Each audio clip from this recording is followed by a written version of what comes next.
কাটে না সময়ে যখন আর কিছুতেই। যখন মনে করবেন আপনার সময় কাটতেছে না, তখন আপনি এগুলো কাজের জন্য চলে যাবেন। হ্যাঁ, সময় কাটানোর জন্য। সময় কেমনে চলে যাবে আপনি নিজেও বুঝতে পারবেন না।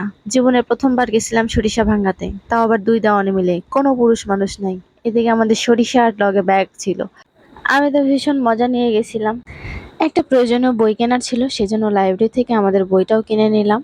তারপরে আমরা আবার আমাদের গন্তব্যের উদ্দেশ্যে রওনা দিই, মানে সরিষা ভাঙ্গানো। সরিষা থেকে কিভাবে তেল হয় সেটাই দেখার কথা ছিল। তো এখানে গিয়ে দেখি একজন অলরেডি সিরিয়ালে আছে, তার পরবর্তীতে আমরা তার সরিষা ভাঙাচ্ছে।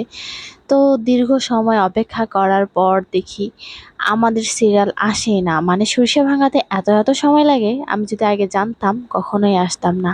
তারপরে অপেক্ষার প্রহর শেষ হয়ে আমাদের সরিষা ভাঙানো শুরু হয়ে গেল। এই যে বস্তা থেকে সরিষা বের করতেছে, আর এদিকে সামান্য একটু পানি দিয়ে সরিষাটাকে মিক্সিং করতেছে, না হলে নাকি তেলে বের হয় না। এরপরে সরিষাগুলোকে ধীরে ধীরে দিয়ে দেয়, আর যেগুলো পেস্ট হয়ে বের হয়, তবে অনেকটা সময় লাগে।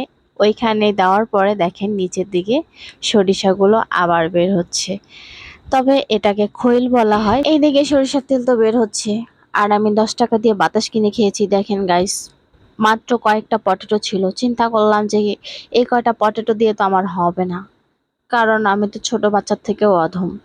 তো বাতাস কিনে খাওয়ার পরে মনে হলো যে হয়ে যাবে, আর এদিকে দেখেন না, হয়নি। আমাদের দীর্ঘ 1 ঘন্টা সময় লেগেছে। আর কি আস্তে আস্তে তেল পড়তেছে, এরকম টুপু টুপু করে তেল পড়লে কতক্ষণ সময় লাগবে চিন্তা করেন, 27 কেজি সরিষার তেল বাইর করতে। তো দীর্ঘ 1 ঘন্টা সময় লেগেছে, আর আমার সময় কাটতেছিল না। আর রাস্তার ধারে এরকম ঠাটা পড়া রোদের মধ্যে বসেছিলাম, আর আল্লাহ দিলেও সেদিন ভাই এত পরিমাণে রোদ আসছিল, মনে হচ্ছিল যে কেন আইলাম পরে। তারপরে এদিকে আমাদের হচ্ছে প্রায় 5 লিটারের মতো হচ্ছে তেল বের হয়ে যায়, যার কারণে তাদের বালতিতেও জায়গা হচ্ছিল না, তারা বোতল ভরে দিচ্ছিল আমাদেরকে। 27 কেজি সরিষা থেকে তেল বের হয়েছিল মাত্র 12.5 কেজি।